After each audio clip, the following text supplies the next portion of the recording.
Good morning and welcome to Ask the Expert, a daily series from 8:30 a.m. to 9 a.m. to help small businesses. Ask any questions in the comments or hashtag QBATE on Twitter. If you need any more advice, join this official Intuit QuickBooks SMB community group on Facebook. There's accountants and business experts in there 24/7 ready to answer your questions. During the live session, we'll be running a poll, so please engage with it, and I will share the results with you at the end.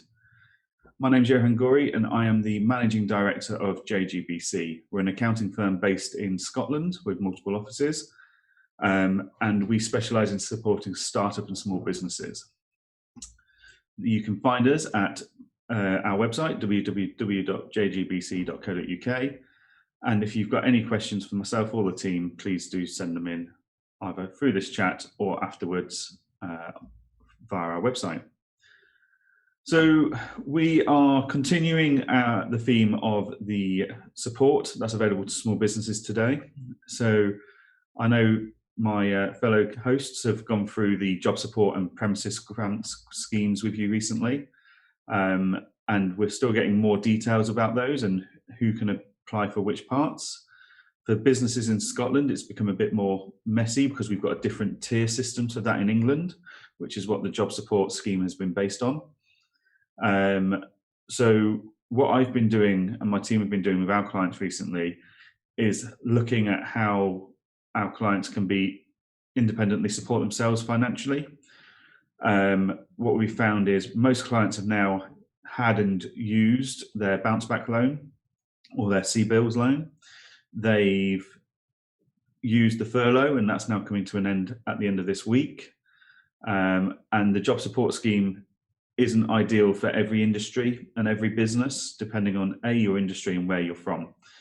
So what we've been doing is looking at self-sufficiency with our clients, and things we've been looking at are things like cash flow and helping them to look at that and plan it for the winter. I think we're in for a very tough winter. I think there's a lot of things we can do as small businesses to make the winter less tough for ourselves. But the primary thing to do at the moment is to work out what your budgets can be and where your income can come from, and to be quite realistic with your income. So we've said to our clients, we're going to plan without using any money from the local council funds for the premises support, if they've got premises that are eligible, because up to £2,000 every 4 weeks is a very small amount for a lot of businesses that have bigger premises. So we thought if we can plan to survive without it and then we get it on top, that's a bonus. It gives us a cushion. And that's what we're encouraging everyone to do if you've got a small business, is to have a look at your bank balance, have a look at what your ins and outs of your bank balance at your bank are on a monthly basis.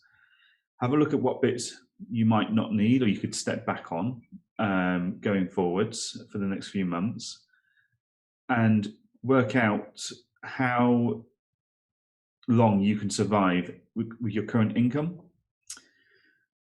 As part of planning for a tough winter, we should all, as small business owners, be encouraging our family and friends to buy local and buy at small businesses. And that would help all of our small businesses to survive a very tough winter as it comes. But ultimately, there's going to be some really tough choices coming up in the form of potentially making people redundant, reducing hours. We've been working with a client recently who is having to make those tough choices. And what we've found is it's really important that you get the right advice from professionals. So even if it's a case of just calling somewhere like the FSB helpline and using their documents, when you're looking at doing a short time hours and laying people off, etc., or making redundancies, there's a really strict process you've got to follow. So it's really important to protect yourself financially and for your reputation that you follow that process properly and you get the right advice. It's not a nice experience for you. It's not a nice experience for your staff team, but decisions are going to have to be made to help businesses survive. And all of those kind of decisions and costs need to be weighed up as part of the cash flow planning that you need to do. So you need to have a look at what your income is. Is it going to be enough? You need to look at other ways to generate income. So you might have pivoted back in March when this all started properly happening. Is there another pivot you could make? Is there something else that you could do for the winter? Could you do what you're doing now that you've pivoted and make it themed? Are there collaborations you could do? Do you if you're running a butcher shop, do you know a fruit and veg shop locally, a greengrocer? Do you know a drinks shop locally that you could collaborate with together to come up with a delivery service for Christmas hampers or winter hampers? You can do the Christmas hamper, and that's great as a one-off. You could team up with a butcher, a greengrocer, a drinks wholesaler, a baker, etc., and you could get a really nice locally made Christmas hamper put together to be delivered near Christmas. But what about winter hampers? So you talk to the greengrocer and the butcher and the baker, and you put together a weekly box that can be delivered or picked up from one of your stores, and it's got everything in there you're going to need for the week to make soups, to make your Sunday roast, etc. Collaborations are proving very popular at the moment, and if you all go into the collaboration about and have the right approach towards working together, and they are not judging each other and untrusting of each other, then a collaboration can work very well for everybody involved. And it means all of a sudden you've got access to everyone else in that collaborations circle customer list that you may not have access to normally. So that a collaboration is a great way to pivot your business, especially if you're doing selling essential products. But even if you're not doing essential products, if you do high-end Christmas cakes and high-end bubbly and stuff, you can collaborate together and put hampers together that will allow you to increase your sales, offering better value to both your current customers and new customers, and hopefully you'll get some repeat business out of that. So pivoting, finding new services, new ways, new things to sell is great, but I feel a lot of people have already done that. So I think the next option is to look at collaboration and working together. The COVID crisis has brought a lot of people in the community together, and that's fantastic. And what would be fantastic to see now is if it can bring together a lot of businesses to start working together. There's, especially in smaller towns, I've seen a lot of collaboration, and it's been fantastic. And everyone wins from it. The customers win, the small businesses win, and the sales go up. So yeah, pivoting and collaboration, working that out and putting it into your cash flow and working out how long you can go for. And if you can go long enough to be able to survive without having to use your savings. If you've still got your bounce back loan, let's see if we can get that to last into next year now. We've recently spoken to a client who has enough money in their bank. If they close their business this weekend and were completely hibernated until April, they would survive. But they don't want to do that because it means losing staff jobs. So what they're going to do is we're going to look at it on a weekly basis. We know at the end of each week how much money needs to be in the business to hibernate until the 1st of April. So we're going to keep an eye on that weekly. And if at any point the sales aren't justifying operating on a weekly basis, then we're going to have to make some tough choices. But we are literally taking it week by week. So that they can then survive and hopefully come out of it next spring in a stronger position. So I will stop rabbling on about collaborations, etc. I'm going to start taking some questions that are coming in through various social media platforms. So our first question is from Victor from Facebook Messenger. Morning, Johann. Until the new lockdowns, me and my staff were in good spirits and looking forward to getting back to business as usual. I have a strong 6-month plan to stay afloat, but can't seem to keep my staff motivated. Have you had any clients with similar challenges? I think, Victor, everyone's struggling to motivate their staff team, and that's because they're very nervous. They're very nervous about their jobs, about putting food on their families' tables, and I can completely relate to where that concern comes from. So what I would recommend, Victor, is that you're very open with your staff team about your 6-month plan. To sit them all down, talk them through it, explain to them what you're doing to protect their jobs and how you're going to stay afloat, and how as a team you can make it through this.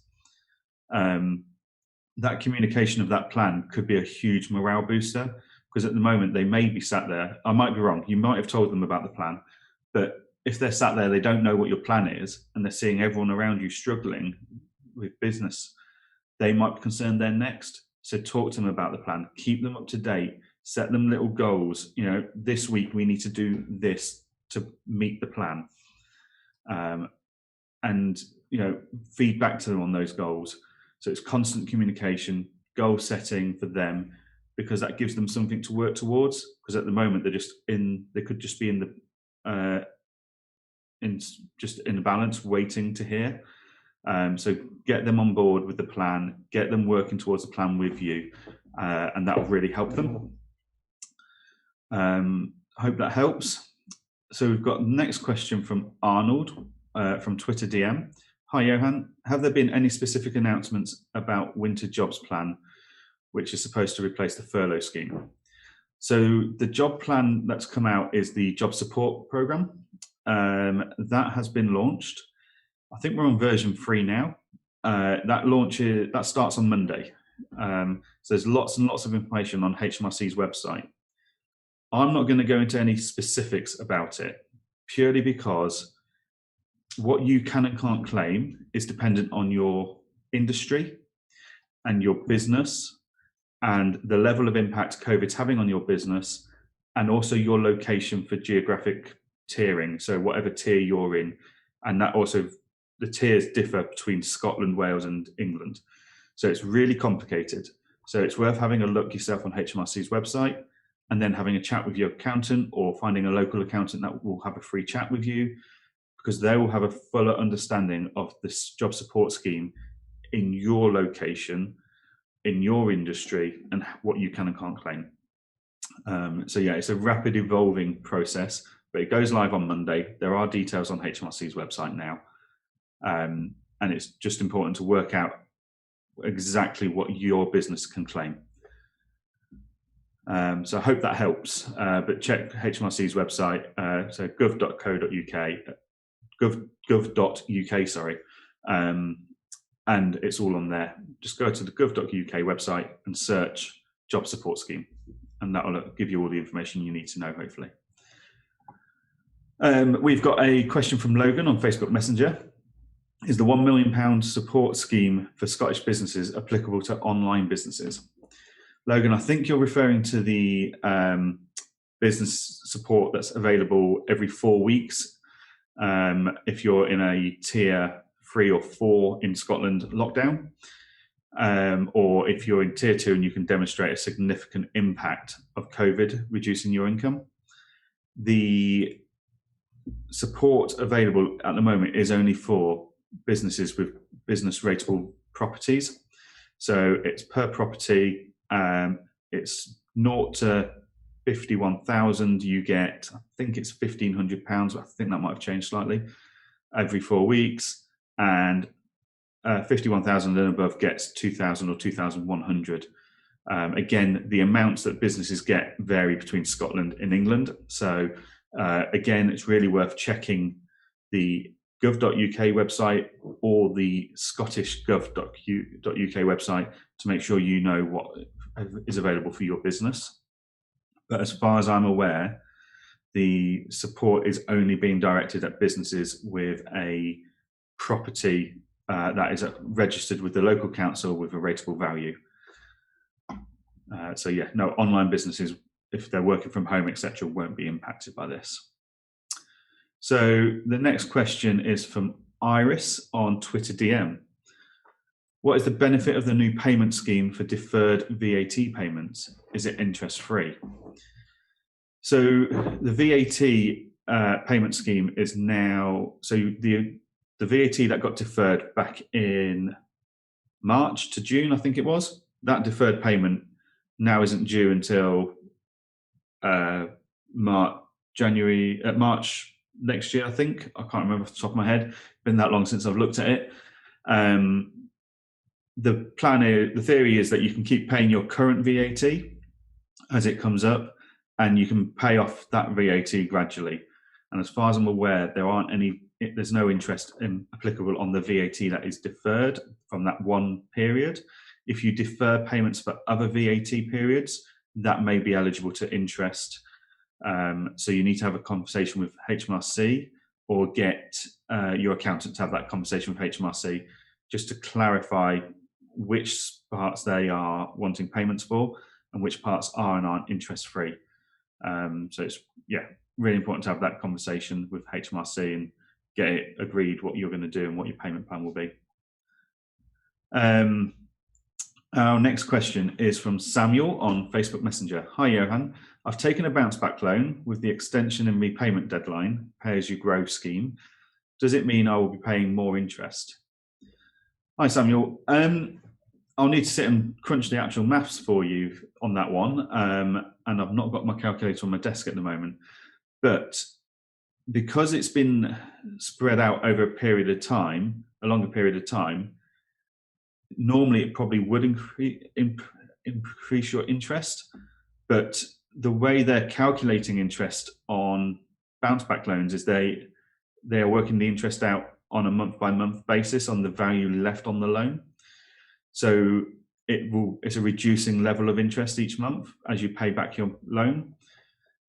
So if you go online and look for loan calculators, or you can set up a spreadsheet where you'll have one line as your opening balance, next line as a payment, as interest worked out on the opening balance, then you'll have your payment, and then you'll have your balance left, and then that goes into the top line again, work out the interest on that amount, and then your payment, and then the balance due, and just keep doing that, and have a look and work out you can work out that way the difference between paying it off over 5 years, paying it off over 10 years, whatever your terms want to be. Remember, you can pay it back sooner if you want to.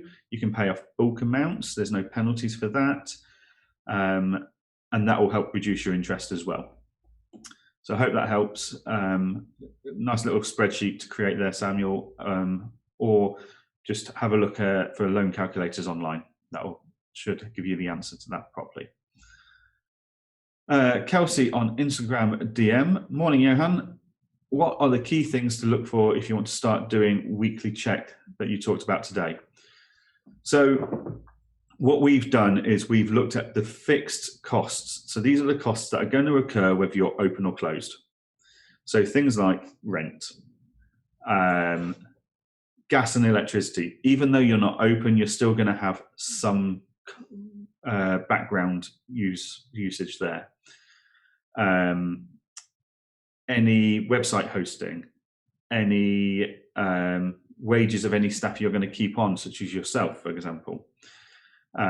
Things that you can take away from your running costs will be, if you're a restaurant, for example, you can take away your food and drink purchases because you're not selling any, so you don't need to buy any.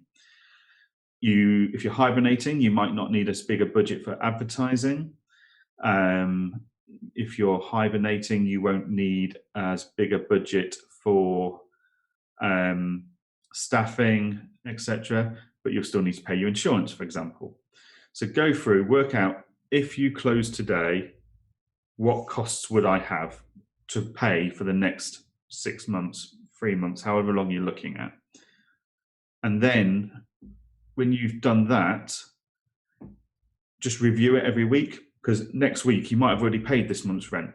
So actually you don't need that in the bank again now for the next 3 weeks.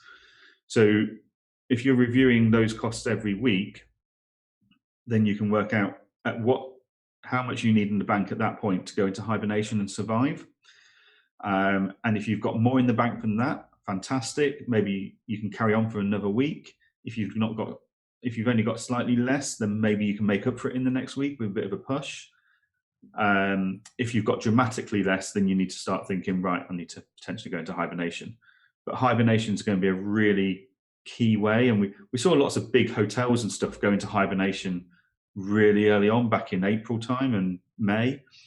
But small businesses kind of adapted, they survived, they pivoted, they collaborated, and they've done well in the hope that winter was going to be good.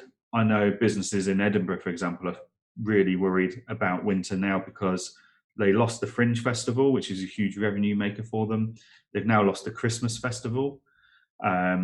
So that's another huge tourist attraction for them gone. So they're now having to look at hibernation, or what's the minimum they can get away with trading to survive. And if you can meet the minimum and you do better than that, fantastic. So I hope that helps. Always happy to have a bit more of a chat with that if you need one later on, Kelsey. Our next question from Sophia in Twitter DM. Hi, Johann. I read in the news that grants for the self-employed have been doubled to 40% of the previous earnings. Can you help me understand what that means and how I can apply? So, Sophia, the grant is available on the same terms and conditions, as far as I'm aware, as it was at the start of the crisis back in March, April time. So you had to have filed an 18-19 tax return, and you had to have been profitable, and you would get a 40%. At the moment, you'll now get 40% of that. So if you've not applied for any self-employed grants before, then it sounds like you might not have been eligible. If you're new and trading since May 2019 onwards, then you won't be eligible either. So if that's when you started, then you're not going to be eligible. If you did start before that and you've just not needed the self-employed grant up to this point, then you can just apply by logging into your government gateway using your UTR numbers, and you'll be able to, it will tell you how much you're entitled to, and you make that claim. I hope that helps. We've got Paul from Twitter DM. Hi, Johann. For the hibernation strategy, apart from the bank balance and savings, can I look at other support schemes to see through the hibernation period, or should I only depend on my savings? By all means, have a look at other schemes, work out what else you can apply for.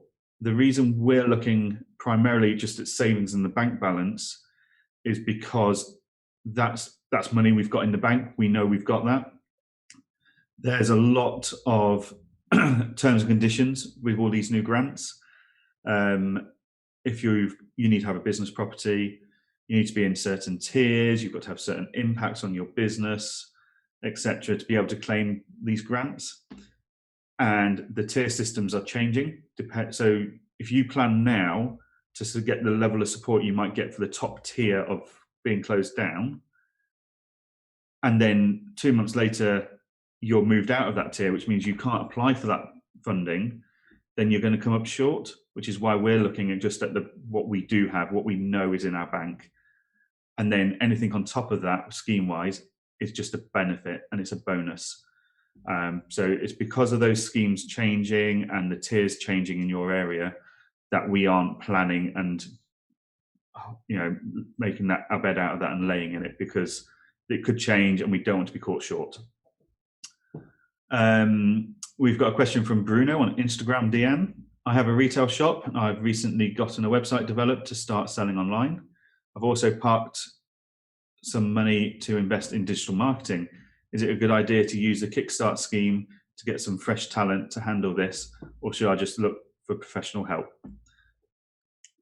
By all means, have a look at the Kickstart scheme, potentially apply, get some jobs in, applications in. My concern is it's targeting 16 to 25-year-olds.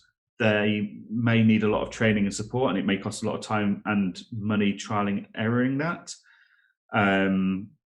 So you might be better off just getting professional help, although it will cost more in theory. It may work out costing you less because you're not paying wages and losing money on advertising while you're learning about it yourselves.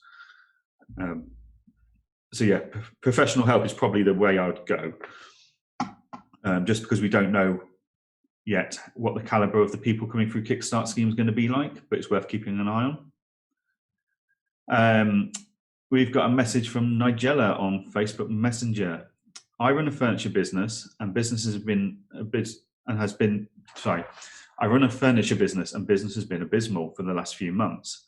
I don't see it improving further, so I want to pivot and start something new. What are the trends in the current market? What are the businesses that are doing well? Nigella, that's a really tough one. It can be very geographically specific. Businesses that are doing well are food and drink. Food and drink online sales, where they can get things delivered out to you, are doing really well, especially if it was a food and drink company that just had a small shop. Like Bruno, he's got a retail shop. He's just started a website. He's starting online selling. That's going to potentially be open him up to the whole of the UK, if not Europe, US, the world. But it takes time to build that up sometimes. If you've got a bit of a social following, that's great. That will help. But yeah, food and drink is a phenomenal business to be in at the moment. Everyone needs food and drink. Everyone prefers better quality stuff, locally sourced things. So if you can do that online, build a bit of a reputation, then you're in for a winner. But you need to move as soon as possible because that market is becoming quite swamped with providers. But yeah, that's the companies we're seeing do the absolute best at the moment is food and drink companies that have pivoted from high street to online and are pushing their products across everywhere. Wine tasting and whiskey tasting, gin tasting online, phenomenal, absolutely phenomenal market at the moment. They're doing really well in it. Zoom plus wine, it's a win-win. So I hope that helps, Nigella, but furniture, yeah, people aren't spending big money on furniture at the moment. Interestingly, though, they are spending a lot of money on painting and decorating and DIY. I've got a lot of trades clients and friends that are very, very busy at the moment because people are sat at home and they're wanting their homes improved.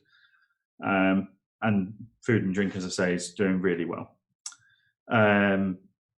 So we have got a message from Jasmine on Facebook Messenger. Is it possible to keep steady cash flow for my business without depending on the government support schemes? If so, how should I go about it? It depends on your business, Jasmine. It is. It's very possible to have a steady cash flow, but it's all about sales and cost savings. So you need to increase your sales or you need to maintain your sales and you need to reduce your costs where possible. And yeah, ultimately it's all about keeping your sales going, whether you look at social media, websites, etc. Collaborations, as I said earlier, fantastic way of keeping your sales topped up. So that would be my last question. We're running out of time. So if you've got any other questions, then please do get in touch with the QuickBooks support team on Facebook, or you can get in touch with myself and my team at JGBC. Our website again is www.jgbc.co.uk, or you can find us on Facebook, Twitter, LinkedIn, and YouTube, looking for jgbc.co.uk. Coming up on Ask the Expert tomorrow is Carl Reeder, a serial entrepreneur and chairman of business advisory firm D&T. Carl just launched his third book, Boss It, and is an expert on building companies. If you want to get any advice on how to start or grow your business, make sure you tune in tomorrow. A reminder that if you need any advice, join the official Intuit QuickBooks SMB community group on Facebook. There's accountants such as myself and business experts on there 24/7 ready to answer your questions. Once again, I'm Johann Goree. Thank you for joining us today and have a great day, everyone.